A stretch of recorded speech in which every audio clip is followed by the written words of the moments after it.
Assalamualaikum warahmatullahi wabarakatuh dan salam sejahtera.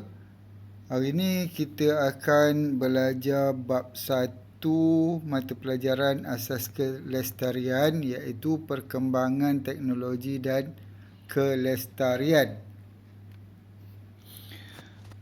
Baik, kita lihat dulu apa itu teknologi ya. Teknologi ialah pengetahuan tentang usaha manusia dalam mencipta sesuatu dengan menggunakan pelbagai alat, sumber, teknik dan sistem untuk mengurus kehidupan di samping meluaskan potensi manusia.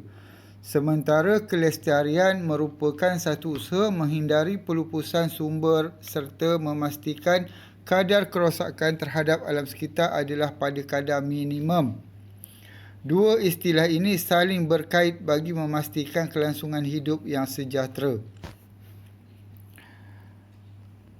Baik, di sini kita tekankan kelestarian. Apa yang dimaksudkan dengan kelestarian tadi ialah usaha untuk menghindari pelupusan sumber. Sumber tu sama ada daripada sumber seperti pokok-pokok,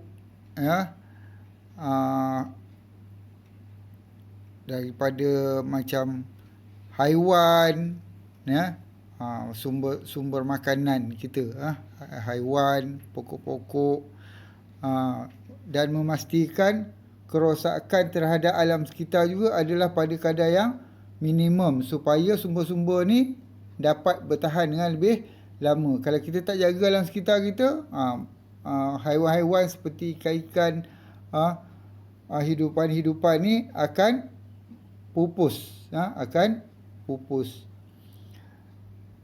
Sebagai rakyat Malaysia, memahami erti pembangunan ke arah kelestarian adalah amat penting. Hal ini muncul daripada kesedaran tentang kepentingan pemeliharaan dan pemeliharaan sumber alam semula jadi. Baik, kita tengok apa yang dimaksudkan dengan pemeliharaan dan pemeliharaan. Baik, pemeliharaan membawa maksud membaik pulih sumber-sumber alam sekitar seperti air, hujan, udara dan mineral yang telah digunakan tanpa membiarkan segala itu pupus. Pemeliharaan ni maksudnya benda tu dah digunakan, dah agak terjejas. Jadi kita nak baiki dia supaya dapat pulih, dan boleh digunakan semula. Sebelum dia pupus lah, sebelum benda ni jadi pupus. Sementara pemeliharaan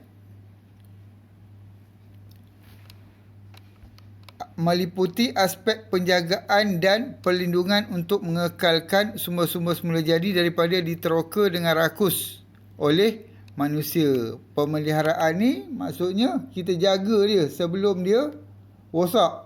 Kita jaga dia sebelum dia rosak dan diteroka oleh orang. Itu maksud pemeliharaan dan pemeliharaan. Baik, kita tengok evolusi pembangunan ke arah kelestarian. Baik, evolusi kelestarian pembangunan. Malaysia merupakan sebuah negara yang sedang membangun dengan pesat. Pembangunan ini perlu bagi memastikan Malaysia mampu berdiri setanding dengan negara-negara maju di peta dunia. Dalam kalangan negara-negara maju, teknologi dan evolusi berkembang dengan begitu pesat. Baik, kita tengok rajah 1.3 ni. Baik, ada beberapa evolusi dekat situ. Pertama, kita tengok evolusi ataupun revolusi ilmu. Di antara tahun 700 hingga 1300 Masihi. Pada ketika ini, perkembangan ilmu dan teori dalam bidang mekanikal, perubatan, binary dan lain-lain. Kemudian pada 1750 hingga 1850 ini dinamakan sebagai revolusi industri, di mana pada era ini pengeluaran produk seperti mesin mudah dan kenderaan telah dimulakan.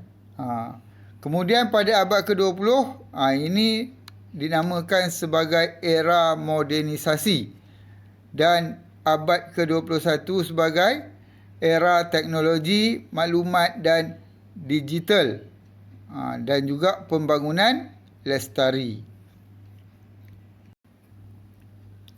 Seterusnya kita lihat pula kesan evolusi pembangunan ke arah kelestarian terhadap kehidupan manusia dan pembangunan negara.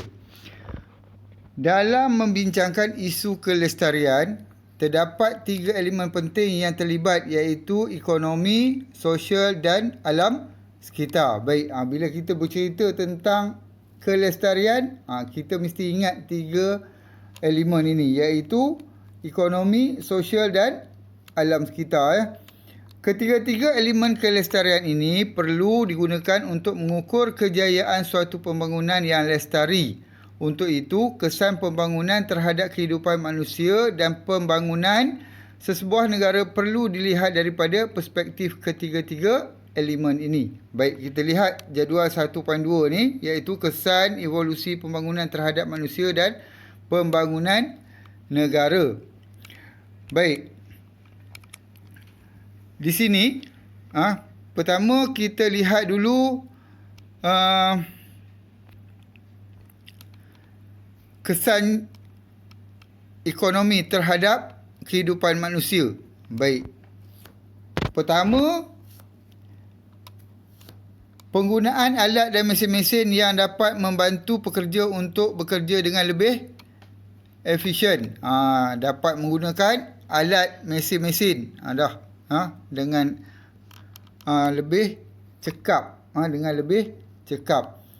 Kemudian dengan kaedah ini dapat menjimatkan masa, dengan budaya kerja yang lebih produktif, lebih banyak, maksudnya lebih banyak hasil yang lebih banyak kita dapat perolehi dan menjimatkan kos.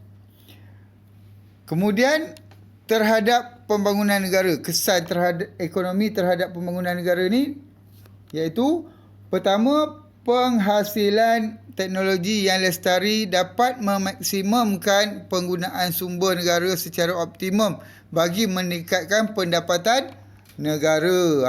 Dapat meningkatkan pendapatan negara dengan teknologi tadi, dengan penggunaan sumber secara optimum, dapat meningkatkan pendapatan negara. Kemudian yang kedua, pembangunan ekonomi yang lebih terancang dan mapan. Itu ialah pembangunan negara dalam konteks kesan daripada ekonomi. Elemen kelestarian yang berikutnya ialah sosial. Kita lihat apa kesan sosial terhadap kehidupan manusia. Yang pertama, kesedaran tentang isu kesihatan telah mendedahkan masyarakat tentang pentingnya keperluan sumber makanan dan air yang sihat menggunakan proses atau kaedah yang lestari. Di sini masyarakat dah boleh dapat sumber makanan dan air yang terawat. Maksudnya air yang bersih lah untuk menjaga kesihatan masyarakat kita. Yang keduanya, pembangunan luar bandar untuk memudahkan akses kemudahan perkhidmatan awam. Kalau kita lihat sekarang ni di bandar-bandar, di kampung-kampung dan kawasan pedalaman, akses terhadap kemudahan perkhidmatan awam ni dah lebih mudah. Ada jalan raya dah ada internet, ada talian telefon, elektrik dan bekalan air dan sebagainya lah. Kemudian kita lihat pula pembangunan negara, kesan terhadap sosial ni terhadap pembangunan negara. Yang pertama, pengenalan peraturan seperti sistem tadahan air hujan untuk projek perumahan bagi mengawal banjir. Di sini yang dimaksudkan untuk mengawal banjir ni ialah banjir-banjir macam banjir kilat. Banjir kilat yang berlaku apabila ada hujan lebat. Bukan banjir yang berlaku di musim tengkujuh tu, yang berlaku lama tu, itu lain. Di mana yang itu kita tak boleh buatkan satu sistem tadahan sebab ini melibatkan jumlah air yang besar. Tetapi kalau macam projek-projek perumahan, ini hujan yang sejam dua ni, kita boleh kawal banjir-banjir kilat ni dengan menggunakan sistem tadahan. Baik. Yang kedua, pentadbiran negara menetapkan peraturan untuk menanam pokok-pokok dan taman-taman rekreasi untuk kesejahteraan masyarakat. Baik, kalau kita tengok sekarang ni dekat taman-taman rekreasi maupun dekat taman-taman perumahan, dah ditanam dengan pokok-pokok. Pokok-pokok supaya persekitaran itu lebih menarik, supaya dapat memberikan kesejahteraan terhadap masyarakat. Baik, elemen yang terakhir ialah alam sekitar. Elemen yang terakhir alam sekitar. Kita tengok kesan dia terhadap kehidupan manusia. Pertama, menerapkan unsur-unsur kelestarian dalam aktiviti seharian seperti pembuangan sampah mengikut kategori dan mengurangkan penggunaan beg plastik dan sebagainya. Kalau ini penting ni. Kita buang sampah seharian ni mengikut kategori. Sama ada kita buang dia ataupun kita kumpul dia ikut kategori. Kemudian kita hantar ke tapak pelupusan ataupun pusat kitar semula. Dan juga mengurangkan penggunaan beg plastik. Kalau kita tengok di pasar raya sekarang ni, ada hari-hari tertentu dia tak pakai dah beg plastik ni. Dengan tujuan untuk menjaga alam sekitar. Yang kedua, kehidupan yang lebih berkualiti dan sihat hasil daripada kadar pencemaran yang rendah. Apabila pencemaran alam sekitar rendah, dia dapat meningkatkan kualiti kehidupan. Kemudian kita lihat pula kesannya terhadap pembangunan negara. Baik. Pertama, pengurusan industri yang mengutamakan penggunaan teknologi hijau dalam pengurusan dan penghasilan produk yang mesra alam. Okey. Sekarang ini teknologi hijau ni merupakan satu agenda yang sangat penting untuk kita menjaga alam sekitar, di mana industri-industri di negara kita digalakkan menggunakan teknologi hijau, sama ada dalam pengurusan ataupun penghasilan produk-produk. Kemudian yang kedua, penjagaan alam sekitar menjadi faktor utama dalam pembangunan ekonomi. Tak kira lah nak buat kilang ke, nak buat pembangunan ke, nak buat apa saja, perkara yang penting, faktor yang penting diambil kira adalah penjagaan alam sekitar. Baik, itu ialah kesan evolusi pembangunan terhadap manusia dan pembangunan negara.